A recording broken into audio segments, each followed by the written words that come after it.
ಮುಖ್ಯಮಂತ್ರಿಗಳ ಕೊರಳಿಗೆ ಬಿಗಿ ಉರುಳಾಗಿ ಸುತ್ತಕೊಳ್ತಾ ಇದೆ ವಾಲ್ಮೀಕಿ ನಿಗಮದ ಹಗರಣ. ಹಣಕಾಸು ಇಲಾಖೆಯನ್ನ ಕೂಡ ಮ್ಯಾನೇಜ್ ಮಾಡ್ತಿದ್ದಾರೆ ಸಿದ್ದರಾಮಯ್ಯನವರು. ಸಿದ್ದರಾಮಯ್ಯನವರ ಗಮನಕ್ಕೆ ಬಾರದೆ ಇಷ್ಟು ದೊಡ್ಡ ಹಗರಣ ನಡೆದು ಹೋಯ್ತಾ?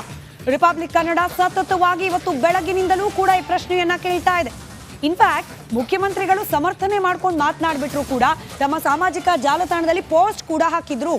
ಪ್ರತಿ ಬಾರಿ ಟ್ರೆಜರಿಯಿಂದ ಹಣ ಆಚೆ ಹೋಗಬೇಕು ಅಂದ್ರೆ ನನ್ನ ಹತ್ರ ಬಂದು ಅನುಮತಿಯನ್ನ ಪಡೆಯೋ ಅವಶ್ಯಕತೆ ಇಲ್ಲ. ಖಜಾನೆಯಿಂದ ಹಣ ಹೋಗಿರೋದು ನಿಗಮದ ಬ್ಯಾಂಕ್ ಅಕೌಂಟಿಗೆ. ಅಲ್ಲಿಂದ ಏನೇನಾಯ್ತೋ ನನಗೆ ಗೊತ್ತಿಲ್ಲ. ಇದು ಮುಖ್ಯಮಂತ್ರಿಗಳ ಉತ್ತರ. ಆದರೆ ರಿಪಬ್ಲಿಕ್ ಕನ್ನಡದ ಬಳಿಯಲ್ಲಿರುವ ರಿಮಾಂಡ್ ಕಾಪಿಯಲ್ಲಿ ಸ್ಪಷ್ಟವಾಗಿ ಹೇಳ್ತಾ ಇದೆ, ಟ್ರೆಜರಿಯಿಂದ ಹಣ ಹೋಗಿರೋದು ವಸಂತ ನಗರದ ಯೂನಿಯನ್ ಬ್ಯಾಂಕ್ ಬ್ರಾಂಚಿಗಲ್ಲ, ಅಂದ್ರೆ ಅಸಲಿ ವಾಲ್ಮೀಕಿ ನಿಗಮದ ಬ್ಯಾಂಕಿಗಲ್ಲ, ಬದಲಾಗಿ ಈ ನುಂಗು ಬಾಕರು, ಈ ಹೆಗ್ಗಣಗಳು ಕ್ರಿಯೇಟ್ ಮಾಡಿದ್ದ MG ರೋಡ್ ಬ್ರಾಂಚ್ನ ಅಕ್ರಮ ಖಾತೆಗೆ. ಹಾಗಾದ್ರೆ ಇದಕ್ಕೆ ಉತ್ತರ ಕೊಡೋರು ಯಾರು? ಮುಖ್ಯಮಂತ್ರಿಗಳೇ ಅಲ್ವಾ? ಮುಖ್ಯಮಂತ್ರಿಗಳಿಗೆ ಇಷ್ಟೆಲ್ಲ ಆದರೂ ಕೂಡ ಮಾಹಿತಿಯೇ ಇಲ್ಲ ಅನ್ನೋದು ಸದ್ಯಕ್ಕಿರುವ ಅನುಮಾನ. 89 ಕೋಟಿ ಲೆಕ್ಕಾಚಾರ. ಇದೀಗ ಇಡೀ ಹಗರಣ ಕಾಂಗ್ರೆಸ್ ಸರ್ಕಾರಕ್ಕೆ ದೊಡ್ಡ ಮುಜುಗರವಾಗಿ ಪರಿಣಮಿಸಿದೆ. ಇದ್ರ ಬಗ್ಗೆ ಇವತ್ತು ಮಾತನಾಡಿದ್ದಾರೆ ಕೂಡ ಮುಖ್ಯಮಂತ್ರಿಗಳು, ಮಾತನಾಡಿದ್ದಾರೆ. ಕಾಂಗ್ರೆಸ್ನ ಅನೇಕರು ರಿಯಾಕ್ಟ್ ಮಾಡಿದ್ದಾರೆ. ಮಾತನಾಡಿದ್ದು ಸಮರ್ಥನೆ ಯಾವ ರೀತಿ ಇತ್ತು ಕೇಳಿಸ್ಕೊಳ್ಳಿ. ಈಗ 3 ತನಿಖೆಗಳು ನಡೀತಾ ಇದ್ದಾವೆ. ಒಂದು CBI ಬ್ಯಾಂಕ್ಗಳಿಗೆ ಸಂಬಂಧಪಟ್ಟಂತೆ, ಇನ್ನೊಂದು ED, ಇನ್ನೊಂದು SIT ಮಾಡಿದ್ದೀವಿ. SIT ಅವರು ತನಿಖೆ ನಡೀತಾ ಇದ್ದಾರೆ. ತನಿಖೆ ರಿಪೋರ್ಟ್ ಬರಲಿ. ನನಗೆ ಗೊತ್ತಿಲ್ಲ. ಹಣಕಾಸು ಇಲಾಖೆ ಏನಾದರೂ ಫೈಲೂರ್ ಆಗಿದೆ ಅಂತ? ಸಾಧ್ಯನೇ ಇಲ್ಲ. ಸರ್ಕಾರ ಮುಜರಾಗಿದೆ ಸರ್ ಇಡೀ ಇದು ದಾಳಿ. ನನಗೆ ಗೊತ್ತಿಲ್ಲ. ಹಣಕಾಸು ಇಲಾಖೆ ಏನಾದರೂ ಫೈಲೂರ್ ಆಗಿದೆ ಅಂತ? ಸಾಧ್ಯನೇ ಇಲ್ಲ. ಸರ್ಕಾರ ಮುಜರಾಗಿದೆ ಸರ್ ಇಡೀ ಇದು ದಾಳಿ. ನನಗೆ ಗೊತ್ತಿಲ್ಲ ಅಂತ ಹೇಳಿ ಉಪಮುಖ್ಯಮಂತ್ರಿಗಳು ಹೇಳ್ತಾ ಇರಬಹುದು. ಆದರೆ ಗೊತ್ತು ಮಾಡ್ಕೊಳ್ಳೋ ಪ್ರಯತ್ನವನ್ನ ED ಅಧಿಕಾರಿಗಳು ಯಾವ ಮಟ್ಟದಲ್ಲಿ ಮಾಡ್ತಿದ್ದಾರೆ ಅಂತಂದ್ರೆ, ಇದೇ ವಾಲ್ಮೀಕಿ ನಿಗಮ ಹಗರಣಕ್ಕೆ ಸಂಬಂಧಪಟ್ಟಂತೆ ರಿಪಬ್ಲಿಕ್ ಕನ್ನಡಕ್ಕೆ ಮತ್ತೊಂದು ಮೇಜರ್ ಅಪ್ಡೇಟ್ ಲಭ್ಯವಾಗಿದೆ.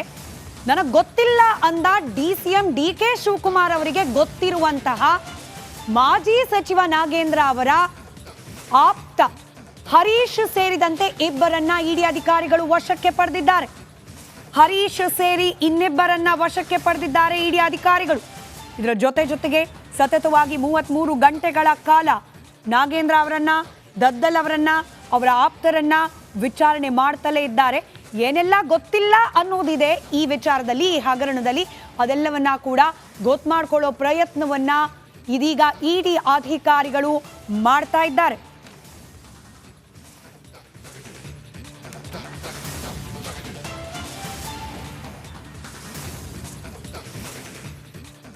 ಇಡೀ ಪ್ರಕರಣಕ್ಕೆ ಸಂಬಂಧಪಟ್ಟಂತೆ ನಿಮಗೆ ಗೊತ್ತಿರೋದು ಡೇ 1 ಇಂದ 94 ಕೋಟಿ, ಬರೋಬ್ಬರಿ 94 ಕೋಟಿ ಈ ನಿಗಮದ ಹಣ ದುರುಪಯೋಗ ಆಗಿದೆ ಅಂತ ಹೇಳಿ. ಅದರಲ್ಲಿ 89 ಕೋಟಿ ಆಂಧ್ರಕ್ಕೆ, ತೆಲಂಗಾಣಕ್ಕೆ, ಅದಾದ ನಂತರದಲ್ಲಿ ಬೇರೆ ಬೇರೆ ಖಾತೆಗಳಿಗೆ, 700 ಖಾತೆಗಳಿಗೆ ಹೋಗುತ್ತೆ.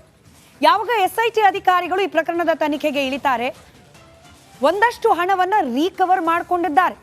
ಆದರೆ SIT ಅಧಿಕಾರಿಗಳ ಕೈ ತಪ್ಪಿ ಹೋಗಿರೋ 39 ಕೋಟಿ ಹಣ ಎಲ್ಲಿದೆ ಅನ್ನೋದಕ್ಕೆ ಈ ಕ್ಷಣಕ್ಕೂ ಕೂಡ ಅಡ್ರೆಸ್ ಸಿಗ್ತಾ ಇಲ್ಲ. ಈ ಹಗರಣದಲ್ಲಿ ಈಗ ಈವರೆಗೆ 50 ಕೋಟಿ ಹಣವನ್ನ ಜಪ್ತಿ ಮಾಡಿಕೊಂಡಿದ್ದಾರೆ.